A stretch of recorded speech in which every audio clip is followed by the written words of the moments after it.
मैं doctor R के पुरोहित, आपका स्वागत है। आज अमेरिका चलें, अमेरिका का संविधान का हमें अध्ययन करना है। इसके पहले हमने इंग्लैंड की यात्रा की थी, आज हम अमेरिका में। हम सामान्य रूप में बोलचाल की भाषा में जिस देश को अमेरिका के नाम से संबोधित करते हैं उसका वास्तविक नाम है संयुक्त राज्य, और हम उसको विशेष रूप से कह देते हैं कभी कभी संयुक्त राज्य अमेरिका। लेकिन खुद अमेरिका में अमेरिका शब्द का प्रयोग नहीं किया जाता, यूनाइटेड स्टेट्स या संयुक्त राज्य का उपयोग किया जाता है। और यह संयुक्त राज्य कैसे हुआ, इसकी चर्चा आगे करें। इस संयुक्त राज्य की राजधानी वाशिंगटन डीसी है। वाशिंगटन वहां के एक राज्य का भी नाम है और वाशिंगटन नगर में संयुक्त राज्य की राजधानी भी है। लेकिन राजधानी का प्रयोग जब कभी भी वाशिंगटन के लिए किया जाता है तो वाशिंगटन के साथ डीसी शब्द लिखा जाता है। डीसी का मतलब होता है डिस्ट्रिक्ट ऑफ कोलंबिया। संयुक्त राज्य में 50 राज्य हैं, मतलब 50 प्रदेश हैं और एक केंद्र शासित प्रदेश है। जैसे भारत में राज्य भी हैं, केंद्र शासित प्रदेश भी हैं, इसी प्रकार से संयुक्त राज्य में केवल एक केंद्र शासित प्रदेश है, क्षेत्र है, और वह है कोलंबिया जिला। कोलंबिया जिले में वाशिंगटन नगर स्थित है और इस वाशिंगटन में वहां की राजधानी है। तो इसलिए जब कभी भी राजधानी की चर्चा होती है तो वाशिंगटन डीसी शब्दावली का प्रयोग किया जाता है। अब चलें संयुक्त राज्य अमेरिका की ओर। संयुक्त राज्य अमेरिका आज दुनिया का सबसे ताकतवर देश है। वह दुनिया की महाशक्ति के रूप में प्रथम महाशक्ति के नाम से जाना जाता है और इसने सभी क्षेत्रों में, विज्ञान के क्षेत्र में, टेक्नोलॉजी के क्षेत्र में, युद्ध के क्षेत्र में नए नए कीर्तिमान गढ़े। आज दुनिया में जहां कहीं भी कोई घटना घटती है, अमेरिका वहां पर शीघ्र पहुंचने की कोशिश में रहता है और बहुत जल्दी पहुंच भी जाता है। इसके सामने कई प्रकार की घटनाएं घटी, इन सभी घटनाओं में यह खरा उतरा है। यहाँ पर इतना बड़ा देश है कि दुनिया का यह सबसे बड़ा 5वां नंबर का देश है क्षेत्रफल की दृष्टि से। जनसंख्या भारत की आधी से भी और कम है। यहाँ की मतलब कि 1/4 से भी कम है। यहाँ की जनसंख्या लगभग 25 करोड़ है। 36 लाख वर्ग मील इसका क्षेत्रफल है। यहाँ पर बर्फ भी पड़ती है तो मरुस्थलीय क्षेत्र भी है, मतलब कि बहुत ज्यादा गर्मी पड़ती है। यहाँ पर सूखा भी पड़ता है और भयंकर बारिश भी होती है। दुनिया भर के तमाम प्रकार के प्राकृतिक संसाधन यहाँ पर उपलब्ध है और दुनिया भर का सबसे ज्यादा सोना भी संयुक्त राज्य के पास है। दुनिया का सबसे बड़ा धनी देश है। सभी प्रकार की इसमें विशेषताएं हैं और जहां पर विशेषताएं होंगी, जहां पर गुण होंगे, वहां पर दोष भी होगा। अच्छाई के साथ बुराई भी सम्मिलित रहती है। केवल एक चीज नहीं होता, हमेशा दोनों चीजें होती हैं। तो यदि अमेरिका इतना बढ़िया राष्ट्र है भी तो वहां पर कई प्रकार की बुराइयां, इन बुराइयों की चर्चा समय समय पर जैसे जैसे संविधान का अध्ययन करते जाएंगे वैसे वैसे करते जाएंगे। तो देखें संविधान का विकास कैसे हुआ या वर्तमान संविधान के निर्माण के पहले की स्थिति क्या थी। तो 1492 ईस्वी में जब कोलंबस भारत के लिए निकला तो वह रास्ता भटक गया और पहुंच गया संयुक्त राज्य अमेरिका पहुंच गया। उसके बाद से धीरे धीरे करके यूरोप की विभिन्न जातियां यहाँ पर आने लगी, बसने लगी।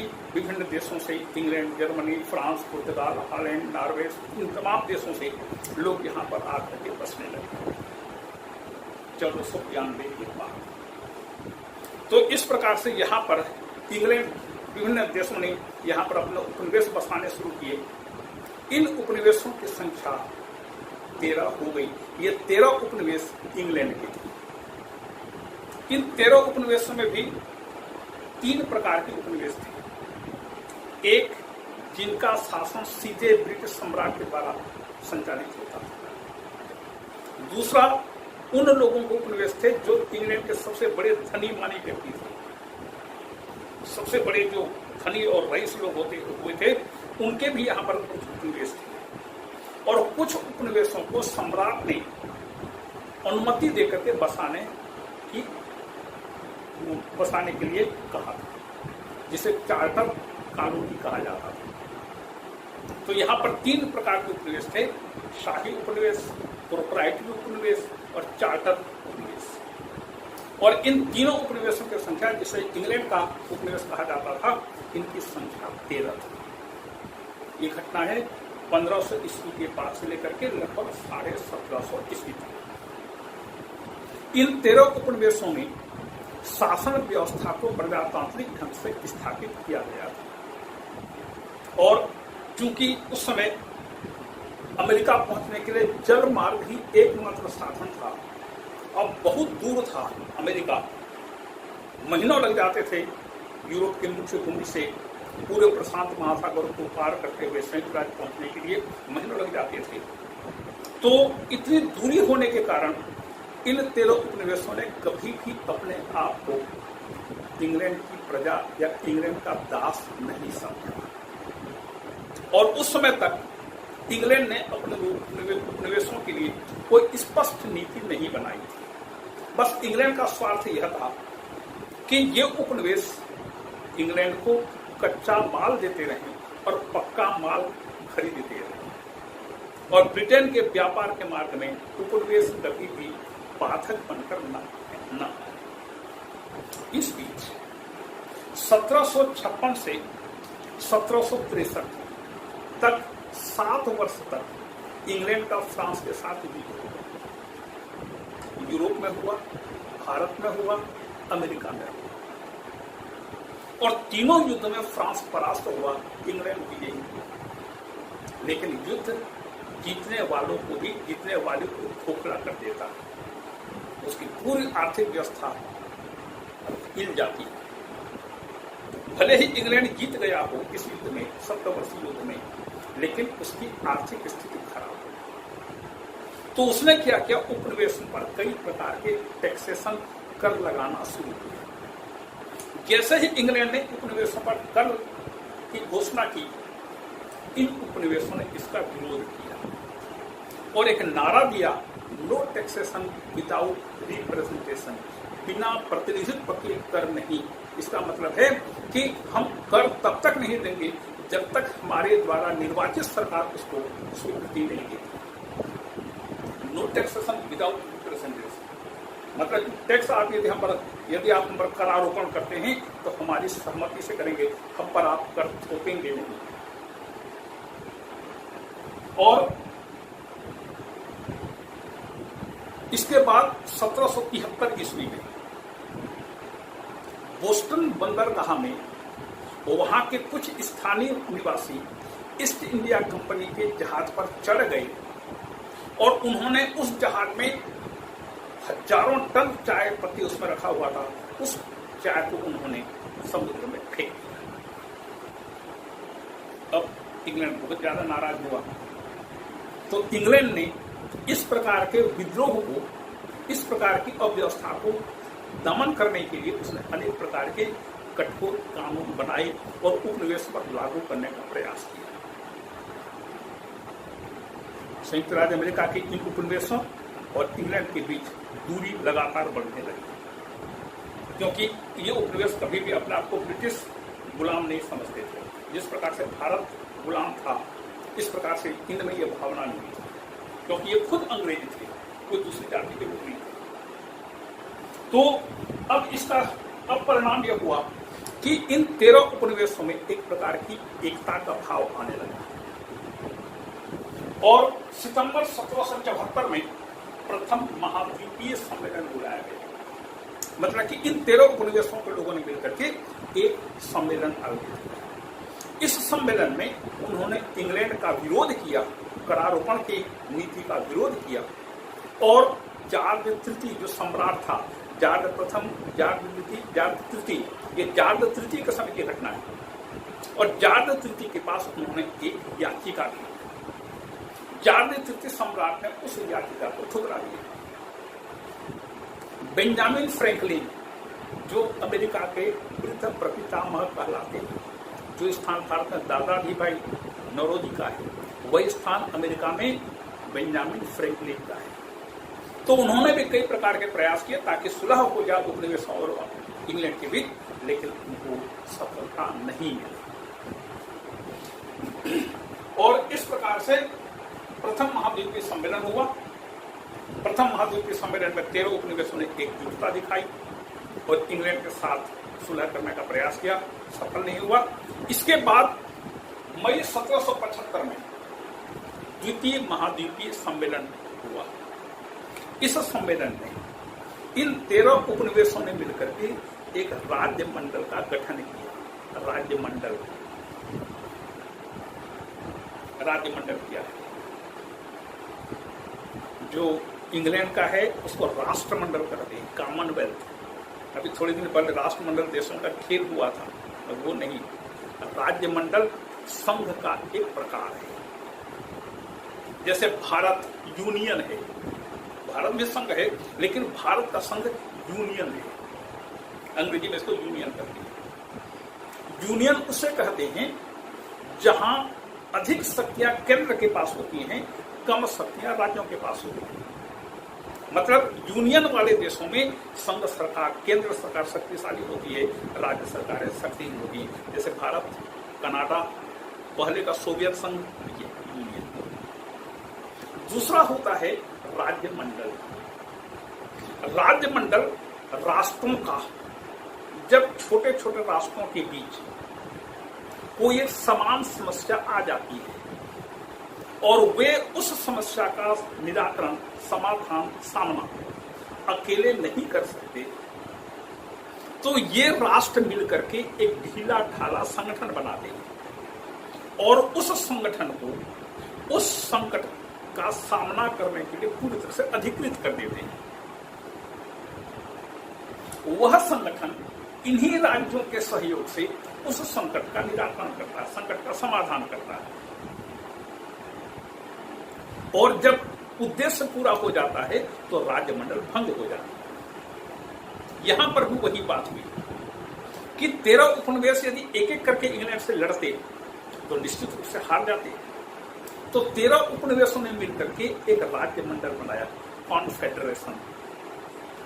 उस कॉन्फेडरेशन को युद्ध करने की जिम्मेदारी सौंप दी। मतलब कि आप हमको स्वतंत्र करिए, स्वतंत्रता की जिम्मेदारी राज्य मंडल को सौंप दिया। इस राज्य मंडल में 13 उपनिवेशों के प्रतिनिधि होते थे और वो मिल करके सब कोई 13 उपनिवेशों के प्रतिनिधि मिल करके युद्ध की नीतियां बनाते थे। उसी के नेतृत्व में इन उपनिवेशों ने युद्ध किया और इस राज्य मंडल का अध्यक्ष उन्होंने बनाया एक सर्वाधिक योग्य और कुशल व्यक्ति को, जॉर्ज वाशिंगटन को, जिनके नाम से अमेरिका की राजधानी है और अमेरिका का कई राज्य।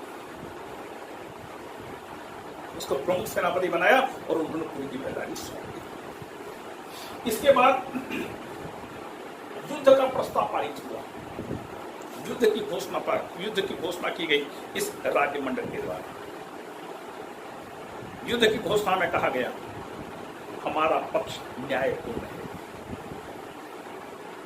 और हमने किसी की दास्ता में रहने की अपेक्षा अपने आप को मर मिटाने का संकल्प कर लिया है। हमारे पास इतना संसाधन है कि हम इस प्रकार की दास्ता के विरुद्ध हथियार, अस्त्र शस्त्र उठा सकें और अपनी अस्मिता की, अपनी स्वतंत्रता की रक्षा कर सकें। यदि आवश्यकता पड़ी तो हमको दूसरे देशों से भी सहायता मिल जाएगी, लेकिन हमने यह तय कर लिया है कि किसी की दास्ता में रहने की अपेक्षा मर जाना ज्यादा बेहतर है। और इस प्रकार से इन 13 उपनिवेशों ने, राज्य मंडल ने इंग्लैंड के विरुद्ध युद्ध की घोषणा कर दी। हुआ और युद्ध इधर हो ही रहा था कि इस बीच 4 जुलाई 1776 को इस राज्यमंडल ने मतलब 13 उपनिवेशों ने स्वतंत्रता की घोषणा की। ध्यान दीजिएगा, 26 जनवरी 1929 को हमने भारत में स्वतंत्रता की घोषणा की थी। यह अमेरिकन स्वतंत्रता की घोषणा के अनुसार था। चलो स्वतंत्रता की घोषणा कर देते हैं। और 26 जनवरी 1929 को जो हमने पहला स्वतंत्रता दिवस मनाया, उसके बाद से लेकर के 1930, 31, 32 से लेकर के 47 तक, जब तक हमको वास्तविक स्वतंत्रता नहीं मिल पाई, तब तक हम प्रत्येक वर्ष 26 जनवरी को स्वतंत्रता दिवस मनाया करते थे। और उसी दिवस की स्मृति में आखिर में हमने 26 जनवरी को नया संविधान लागू किया, उसको गणतंत्र दिवस के रूप में स्वीकार किया। वो ऐतिहासिक दिवस है 26 जनवरी।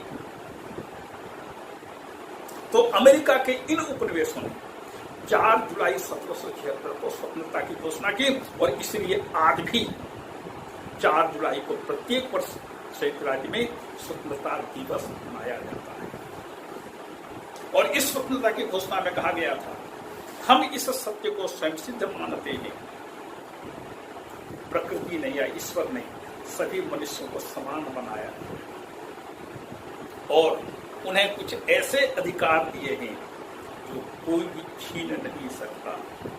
लेकिन यदि कोई सरकार व्यक्ति की स्वतंत्रता को छीनने की कोशिश करती है, उसके जीवन स्वतंत्रता सुख पाने के प्रयास की स्वतंत्रता को कोई सरकार भी छीनने की कोशिश करती है, जो जनता को यह अधिकार होता है कि वे ऐसी सरकार को बदल देवे और उसके स्थान पर एक ऐसी सरकार की स्थापना करे जो लोगों की जीवन स्वतंत्रता सुख प्राप्ति के प्रयासों को समर्थन देवे, उसको स्वीकार करे, उसकी रक्षा करे।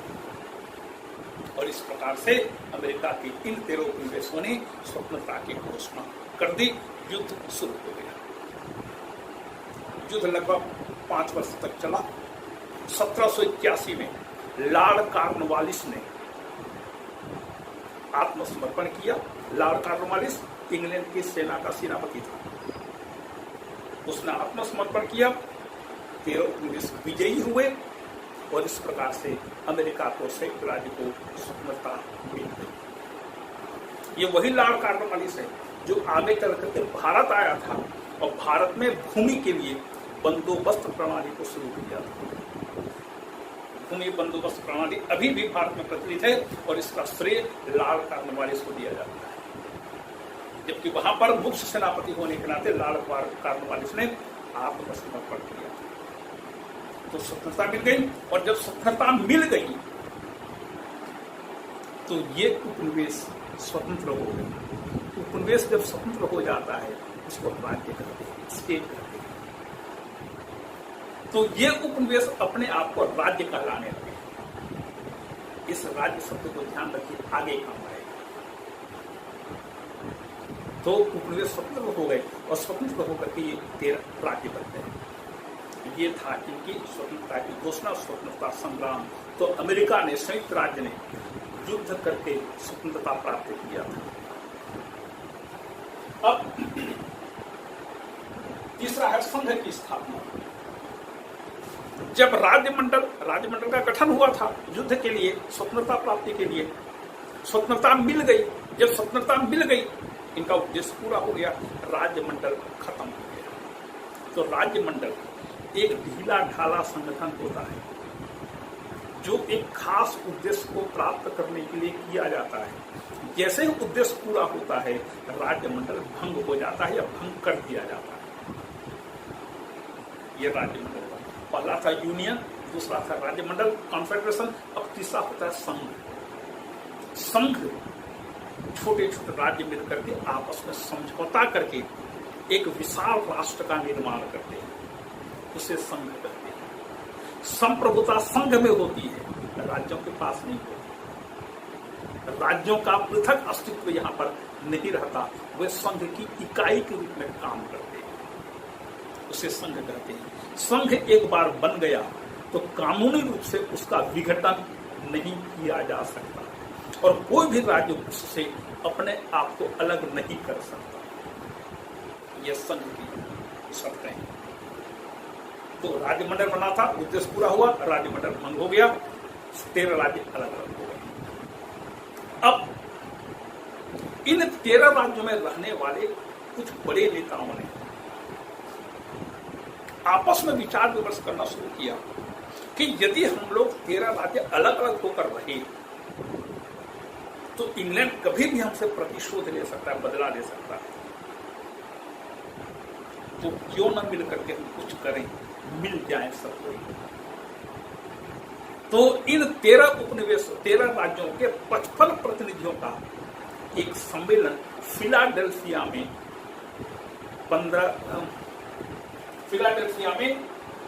25 मई 1787 को शुरू हुआ।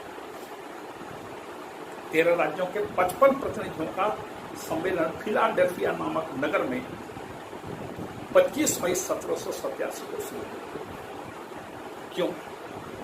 ताकि एक नए राष्ट्र का निर्माण किया जा सके, एक नए संविधान का निर्माण किया जा सके। और यहां पर उस नए राज्य का नाम दिया गया संयुक्त राज्य, यूनाइटेड स्टेट्स। अब देखिए यूनाइटेड स्टेट्स का मतलब क्या होता है? राज्य हैं लेकिन यूनाइटेड है, संयुक्त है, एक हो रहे, सबका अलग अलग, सबकी अलग अलग पहचान है लेकिन संयुक्त हो रहे। जैसे लकड़ी का गट्ठा है, सभी लकड़ियों का अलग अलग अस्तित्व है लेकिन वो रस्सी से बंधे हुए, संयुक्त हो रही, एक नहीं हो रही, एकाकार नहीं हो रहे हैं। जबकि भारत का जो संघ है वह एकाकृत वाला है, सभी राज्यों का कोई अलग अस्तित्व नहीं, सब केंद्र के अधीन है। तो जहां पर राज्य आपस में संयुक्त हो रहे, मिल रहे हैं, एकजुट हो रहे हैं, उसको संयुक्त कहते हैं। तो राज्यों का संयुक्त होना, और इस प्रकार से नाम दिया गया संयुक्त राज्य। जॉर्ज वाशिंगटन इस सम्मेलन के अध्यक्ष बने। सर्वसम्मति से जॉर्ज वाशिंगटन को सम्मेलन का अध्यक्ष बनाया गया और वहां पर इस विषय पर चर्चा होगी कि क्यों न हम सब मिल करके एकजुट हो जाएं, संयुक्त होकर के एक नए राष्ट्र का निर्माण करें और इस नए राष्ट्र के लिए एक नए संविधान का निर्माण किया है। 25 मई से लेकर के 15 सितंबर तक फिलाडेल्फिया में इन 55 देशों के इन 55 प्रतिनिधियों का सम्मेलन होता रहा। वहां पर छोटे छोटे राज्य भी थे, बड़े बड़े राज्य भी थे, जनसंख्या और क्षेत्रफल के दृष्टि से। कई बार ऐसी स्थिति आती थी, ऐसी नोक झोंक होती थी, ऐसी तू मैं होती थी, ऐसा लगता था कि यह सम्मेलन असफल हो जाएगा, निष्फल हो जाएगा, सम्मेलन भंग हो जाएगा, ये स्थिति आती थी। लेकिन धन्य है जॉर्ज वाशिंगटन जिन्होंने अपनी क्षमता से, अपने व्यक्तित्व से, अपनी बातों से सम्मेलन को बांध कर रखा। सब कोई उनका सम्मान करते थे। ऐसा एक व्यक्ति होना चाहिए जिसे हम राजनीति की भाषा में राजपुरुष करते, स्टेट्समैन, जिसका सम्मान सब कोई करे और वो कभी भी अपने आप को नीचे गिरने न देवे, अपने आप को संभाल, सबको उसका सम्मान करे। ऐसा जॉर्ज वाशिंगटन के व्यक्तित्व में ये बात थी और जॉर्ज वाशिंगटन के नेतृत्व के कारण ही यह सम्मेलन सफल हुआ। सम्मेलन में संविधान का निर्माण करने, संविधान का निर्माण करने के बाद यह तय हुआ कि जब 13 राज्य में से 9 राज्य अपनी स्वीकृति देंगे, इस संविधान को स्वीकार कर लेंगे, तब संविधान लागू होगा, अन्यथा नहीं। और इन 55 प्रतिनिधियों ने यह तय किया कि हम लोग विभिन्न राज्यों में जाकर के संविधान के पक्ष में माहौल बनाएंगे ताकि इन 13 राज्यों की विधान सभाएं, व्यवस्थापिका सभाएं इस संविधान को स्वीकार कर लें। तो 55 प्रतिनिधि वहां पर जाकर के इसका प्रचार प्रसार करने लगे। तो कुछ राज्यों ने यह आपत्ति उठाई कि आपने प्रजातांत्रिक संविधान का निर्माण तो कर लिया, लेकिन हम उस राज्य में कैसे सम्मिलित होंगे जहां पर हमारे नागरिकों को मौलिक अधिकार भी आपने नहीं दिया। बिना मौलिक अधिकार के हम आपके संविधान में सम्मिलित नहीं होंगे, हम उस राज्य में सम्मिलित ही नहीं होंगे।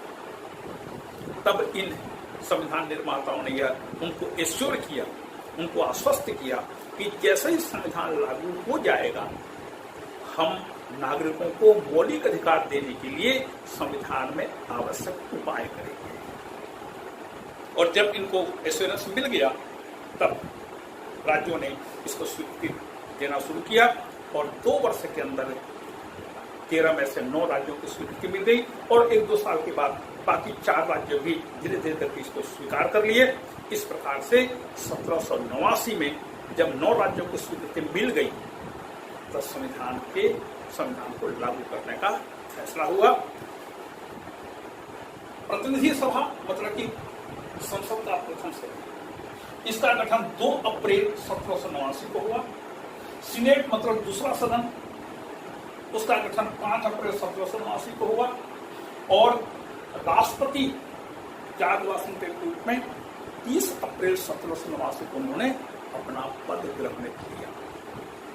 जॉन एडम्स उपराष्ट्रपति के रूप में यहाँ पर कार्यभार उन्होंने संभाला और इस प्रकार से अप्रैल 1789 में अमेरिका का संयुक्त राज्य अमेरिका का यह संविधान लागू हुआ और यह आज भी सन 2022 में भी अमेरिका का यही संविधान चल रहा है।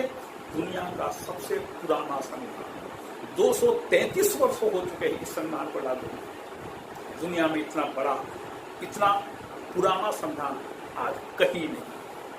और आपको ताज्जुब होगा यह जान करके कि इन 233 वर्षों में यहाँ के संविधान में कुल मिलाकर के 26 संशोधन हुए और हमारा भारत का संविधान आज 75 वर्ष अमृत महोत्सव मना रहा है और 103 मतलब 100 से भी ज्यादा संशोधन हो चुके हैं। क्यों? आगे चल करके चर्चा हो। तो इस प्रकार से ये दुनिया का सर्वाधिक पुराना संविधान है और अभी भी चल रहा है। उस जमाने में तांगा गाड़ी का युग था। उस तांगा गाड़ी का युग का संविधान आज स्पुतनिक और वाइकिंग जैसे जो अंतरिक्ष और मंगल ग्रह तक पहुंचने की क्षमता रखते हैं, उस जमाने में भी अपने आप को बिल्कुल सही साबित किया है और यह अमेरिका की सबसे बड़ी प्रतिष्ठा की बात है। और इसकी तारीफ में कुछ लोगों ने बातें कही हैं, जैसे हैगवुड कहता है यह हमारी समकालीन संस्कृति का प्रथम आश्चर्य है। समकालीन संस्कृति का प्रथम आश्चर्य कैसे? दुनिया में पहला लिखित संविधान एक देश ने स्वीकार किया और संविधान अभी भी चल रहा है, दुनिया का प्रथम लिखित संविधान। फिर इसी प्रकार से ग्लैडस्टोन कहता है, बहुत शानदार बात कहता है ग्लैडस्टोन, जो इंग्लैंड के कभी प्रधानमंत्री बने। उनका कहना था अमेरिका का संविधान मानव मस्तिष्क और उद्देश्य की दृष्टि से किसी एक समय में निर्मित सर्वश्रेष्ठ कृति है। आज तक दुनिया में ऐसी कोई चीज संभवतः नहीं बन पाई जिसने आज तक भी लागू रहने का काम किया। एक समय में निर्मित सर्वश्रेष्ठ कृति है। संशोधन होते रहे, समय अनुसार, युगानुसार, परिस्थिति के अनुसार इसमें संशोधन हुए हैं, लेकिन यह अभी भी अपने आप को समय के अनुकूल ढाल नहीं है। और सबसे बड़ी बात यह है कि कांग्रेस ने नए कानूनों का निर्माण करके, आवश्यक संशोधन करके उसको जीवंतता प्रदान की। न्यायपालिका ने संविधान की रक्षा करने का काम किया है और प्रशासन अर्थात कार्यपालिका ने इसको संचालित करने का काम किया है। तीनों का योगदान अभूतपूर्व है। और वैसे भी जब तक व्यवस्थापिका, कार्यपालिका, न्यायपालिका किसी भी देश में सक्षम नहीं होंगे तो भी देश का संविधान चल नहीं सकता। देखिए विशेषताओं में सबसे पहले है लिखित और संक्षिप्त संविधान। यह दुनिया का प्रथम लिखित संविधान है। लिखित संविधान किसे कहते हैं? जिस संविधान का निर्माण एक निश्चित समय में, एक निश्चित स्थान पर, एक निश्चित सभा के द्वारा किया गया और जिसे एक निश्चित तारीख को लागू किया गया। निश्चित समय, निश्चित स्थान, निश्चित सभा, निश्चित तिथि, जहां पर ये 4 चीजें होती हैं उस संविधान को लिखित संविधान कहते हैं। और अमेरिका का संविधान जॉर्ज वाशिंगटन के नेतृत्व में फिलाडेल्फिया सम्मेलन में 55 प्रतिनिधियों के उस सम्मेलन में 25 मई 1787 से 15 सितंबर 1787 की अवधि में लागू में बनाया गया और जिसे अप्रैल 1789 में लागू किया गया। इसलिए अमेरिका का संविधान लिखित संविधान है। और चूंकि ये शर्तें इंग्लैंड के संविधान में नहीं पाई जाती, इसलिए इंग्लैंड का संविधान अलिखित है। और दूसरी चीज संक्षिप्त भी है। दुनिया का सबसे संक्षिप्त संविधान अमेरिका का है। क्यों? इसमें केवल 7 अनुच्छेद है।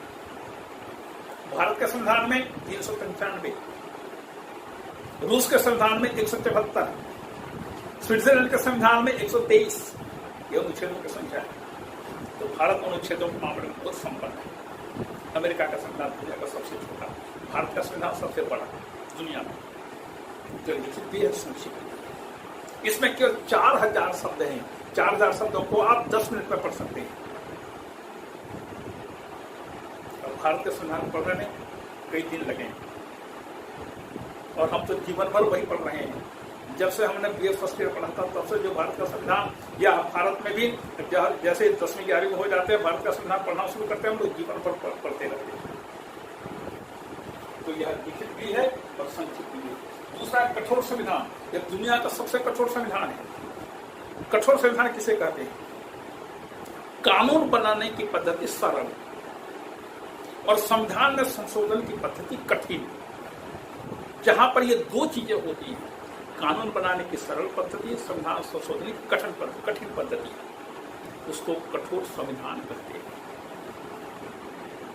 तो अमेरिका में कानून बनाना हुआ, भारत में भी वही है, थोड़ा सा फर्क है।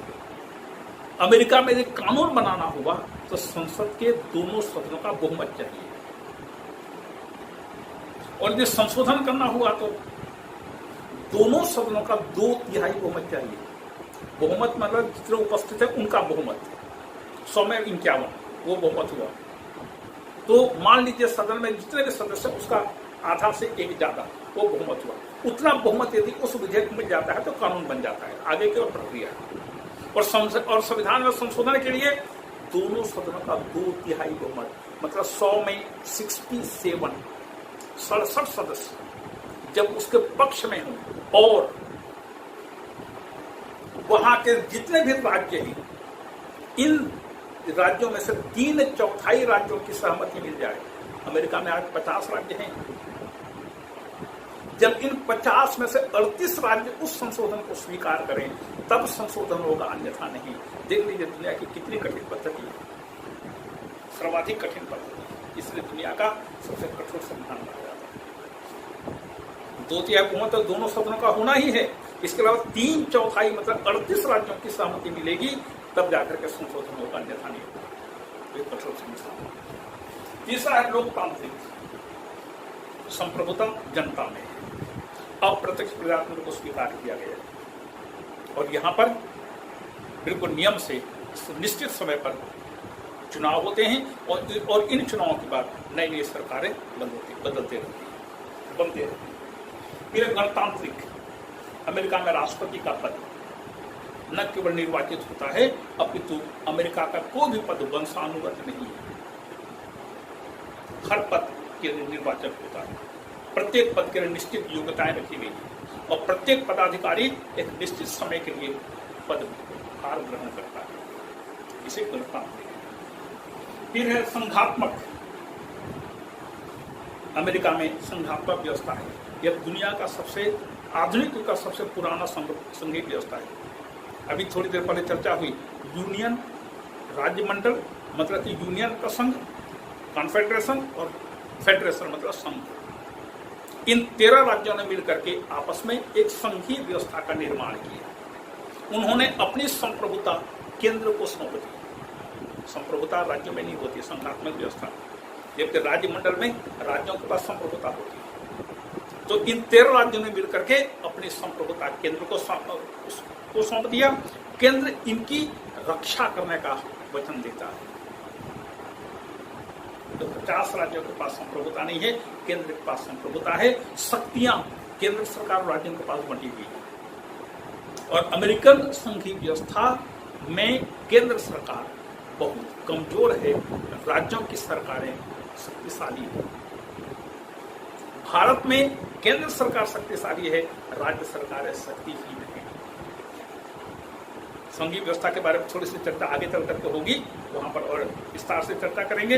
यहाँ पर आप इतना जान लीजिए कि अमेरिका में केंद्र सरकार शक्तिहीन है, राज्य सरकार शक्तिशाली है, और केंद्र को बहुत कम शक्तियां दी गई हैं, राज्यों को अधिकतम शक्तियां प्रदान की गई। फिर है अध्यक्षात्मक, दुनिया का प्रथम अध्यक्षात्मक शासन व्यवस्था वाला राष्ट्र, दुनिया का प्रथम। अध्यक्षात्मक शासन पद्धति में राष्ट्रपति शक्तिशाली होता है, मंत्रिमंडल नाम मात्र का, पूरी शक्तियां राष्ट्रपति में निहित होती हैं और राष्ट्रपति अपनी इच्छा से उन शक्तियों का प्रयोग करता है। मंत्रिमंडल चाहे तो परामर्श देवे चाहे न देवे, कोई मतलब नहीं, राष्ट्रपति सक्षम होता है सभी विषयों पर अंतिम निर्णय लेने के लिए। तो अध्यक्षात्मक पद्धति। तीसरी चीज संविधान की सर्वोच्चता, ये अमेरिकन संविधान की सबसे महत्वपूर्ण विशेषता है। अमेरिका में कोई बड़ा नहीं है, संविधान बड़ा है, संविधान सर्वोच्च है। संविधान में लिखी गई बातों का पालन करना प्रत्येक संगठन के लिए आवश्यक है, और संविधान के सर्वोच्चता को बनाए रखने की जिम्मेदारी न्यायपालिका को सौंपी गई है। न्यायपालिका संविधान की सर्वोच्चता को बनाए रखता है, और यही कारण है कि आज अमेरिका अपने संविधान की 233वीं वर्षगांठ मना चुका है, क्योंकि न्यायपालिका संविधान को बनाए रखने में अपनी प्रमुख भूमिका निर्वाह करता है। अमेरिका में यदि कोई संगठन सबसे ज्यादा घबराता है, डरता है, तो अमेरिका के सर्वोच्च न्यायालय से। ये संविधान के सर्वोच्च, जिसे न्यायिक पुनर्विलोकन कहते हैं, अमेरिका से ही शुरू हुआ। आठवां है सीमित शासन। संविधान का मतलब होता है कानूनों का संग्रह। कौन से कानून? जिन कानूनों से एक देश की शासन व्यवस्था का गठन और संचालन होता है, उसे संविधान कहते हैं।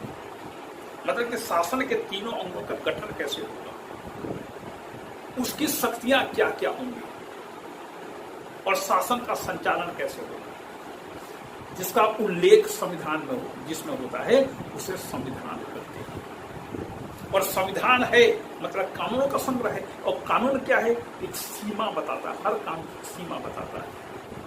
तो दुनिया में जितने भी लिखित संविधान वाले देश हैं, एक इंग्लैंड को छोड़ करके सभी देशों में संविधान लिखित है, और यदि संविधान लिखित है मतलब सरकार सीमित शक्तियों से युक्त होती है। सरकार के शक्तियों को कौन सीमित कर सकता है? कानून। कौन सा कानून? संवैधानिक कानून। तो यहाँ की अमेरिका की सरकार भी सीमित शासन वाली व्यवस्था है। भारत में भी दुनिया के सभी देशों में सरकारें सीमित होती हैं, उसकी शक्तियां सीमित होती हैं, और यदि सरकारों के शक्तियों को सीमित न किया जाए तो सरकारें निरंकुश हो जाएंगी, और निरंकुश शासन में संविधान नाम की चीज नहीं होती। फिर है मौलिक अधिकार। अभी थोड़ी देर पहले चर्चा हुई, मौलिक अधिकारों का चैप्टर ही संविधान निर्माता भूल गए संविधान में सम्मिलित करना। और जब लोगों ने चिल्लाना शुरू किया कि मौलिक अधिकार दो, तब जाकर हम इसमें सम्मिलित होंगे, तो संविधान निर्माताओं ने एश्योर किया कि हम आपको मौलिक अधिकार देंगे संविधान में संशोधन करके। तो जब अप्रैल 1789 में अमेरिका का संविधान लागू हुआ, तो उसे प्रथम सत्र में ही, कांग्रेस मतलब संसद के प्रथम सत्र में ही संविधान में 10 संशोधन प्रस्तावित किए गए। देखिए, संविधान मूल का मूल रहा, उसमें जोड़ा गया संशोधन के द्वारा। ऐसा नहीं कि उसी मूल संविधान में भी 8वां, 9वां, 10वां अनुच्छेद बना करके नहीं, या मौलिक अधिकार का चैप्टर भी उसमें जोड़ दे, नहीं। एक बार जो संविधान बन गया उसमें संशोधन होंगे, परिवर्तन होंगे, लेकिन उसमें अनुच्छेद यथावत बने रहेंगे, अनुच्छेदों की संख्या में वृद्धि नहीं होगी। तो अमेरिका के संविधान में आज भले ही सैकड़ों अनुच्छेद हो चुके हों, लेकिन अमेरिका के संविधान में अभी भी ओरिजिनली मूलतः 7 अनुच्छेद ही है। और आप ये कहीं नहीं देखेंगे कि 8वें अनुच्छेद में ये चीज है, लो। इसी प्रकार से भारत में जो 395 अनुच्छेद वाला संविधान है, 395 अनुच्छेद में कई अनुच्छेद निरस्त किए जा चुके हैं, और कई 50 अनुच्छेद इसमें जोड़े जा चुके हैं, लेकिन 395 का 395 ही है, न तो एक कम न नहीं ज्यादा। यहाँ तक कि 395वां अनुच्छेद निरस्त किया जा चुका है, लेकिन फिर भी 395 है तो है। हाँ, अनुसूचियां बढ़ाई जा सकती हैं। अमेरिका में अनुसूची तो है ही नहीं। तो 7 अनुच्छेद अभी भी हैं, आगे भी रहेंगे, और इसमें संविधान में 10 संशोधन किए गए, और इन 10 संशोधनों के द्वारा अमेरिकन नागरिकों को मौलिक अधिकार प्रदान किए गए। तो शुरू के जो 10 संशोधन हैं, 1, 2, 3, 4, 5, 6, 7, 8, 9, 10, इन 10 संशोधनों के द्वारा अमेरिकन नागरिकों को मौलिक अधिकार दिया गया है। मौलिक अधिकार दुनिया में सबसे स्पष्ट, सबसे विस्तृत अमेरिका के लोगों को प्राप्त है। और अंतिम है शक्ति पृथक्करण। शक्ति पृथक्करण अमेरिकन संवैधानिक व्यवस्था की जान है। शक्ति पृथक्करण, पृथक मतलब अलग, शक्तियां पृथक। किसकी शक्तियां पृथक? व्यवस्थापिका, कार्यपालिका, न्यायपालिका, तीनों की शक्तियां पृथक, तीनों की शक्तियां अलग अलग कर दी गई। क्यों? क्योंकि अमेरिकन संविधान निर्माताओं पर मॉन्टेस्क्यू का बहुत ज्यादा प्रभाव था। मॉन्टेस्क्यू जिसने शक्ति पृथक्करण सिद्धांत का प्रतिपादन किया, तो उस शक्ति पृथक्करण सिद्धांत से प्रेरित होकर उन्होंने एक नया संविधान बनाया।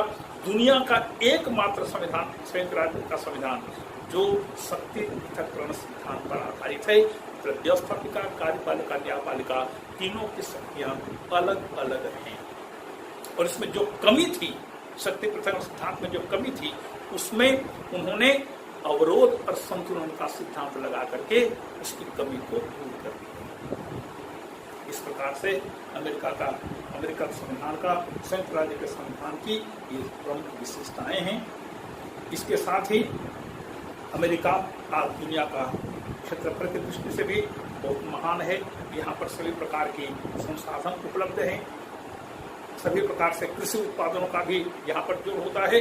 लेकिन आज की तिथि में अमेरिका में सबसे ज्यादा यदि किसी चीज पर खर्च लोग करते हैं, मतलब कि अमेरिका की सरकार यदि किसी चीज का उत्पादन करने में ज्यादा महत्वपूर्ण योगदान देती है तो वह है युद्धक सामग्री। बाकी सब चीजें भले से बाहर से मंगाएंगे, लेकिन युद्धक सामग्री, बम, बंदूक वगैरह वगैरह, ये टैंक, फाइटर जेट, ये रॉकेट, मिसाइल और फिर एटम बम, तमाम चीजों पर अमेरिका की सरकार ज्यादा खर्च करती है। अमेरिका में लोगों को शस्त्र धारण करने का भी अधिकार है, और यही कारण है कि अमेरिका में सबसे ज्यादा हत्याएं होती हैं। आज के छोटे छोटे बच्चे, 14-15 साल के बच्चे भी बंदूक लेकर के स्कूल पहुंच जाते हैं, 8-10-15 लोगों को मार डालते हैं। ये घटनाएं अमेरिका में हो रही हैं। इतना होने के बावजूद, एक आध घटना नहीं, 50 घटना हर साल घटती हैं, लेकिन इतना होने के बावजूद हथियार लॉबी इतनी शक्तिशाली है कि वह कभी भी हथियारों पर बैन लगाने की बात का हमेशा विरोध करती, होने नहीं देती। क्योंकि हथियार के प्रोडक्शन में, हथियारों के उत्पादन में हथियार कंपनी को सबसे ज्यादा फायदा होता है, सबसे ज्यादा फायदा। और इसलिए अमेरिका शुद्ध बनिया देश है, शुद्ध बनिया देश है। जहां कहीं भी उसको फायदा होगा आर्थिक दृष्टि से, वहां पर पहुंच जाता है। फिर आगे फिर इसकी चर्चा करेंगे। इसी के साथ संवैधानिक विशेषताओं का ये चैप्टर पूरा हुआ।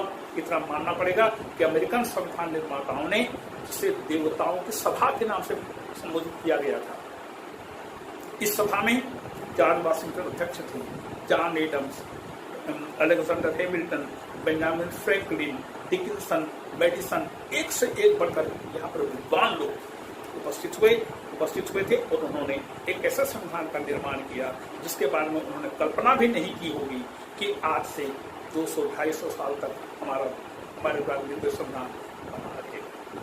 उन्होंने केवल एक साँचा बनाया। भारत में कहावत है, पूत कपूत तो का धन संचय, पूत सपूत तो का धन संचय। यदि पूत सपूत है, यदि बेटा सपूत है तो खुद कमा लेगा, तो उसके लिए संचय करने की आवश्यकता नहीं है। और यदि बेटा निकम्मा निकला तो पैसा उड़ा देगा, तो उसके लिए धन संचय करने का कोई मतलब नहीं है।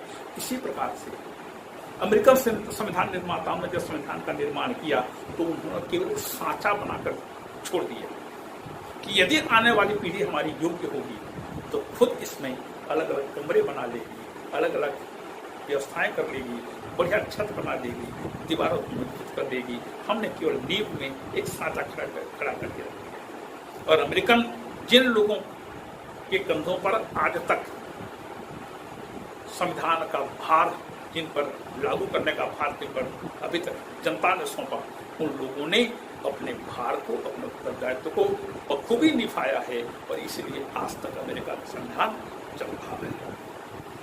आप सबको धन्यवाद।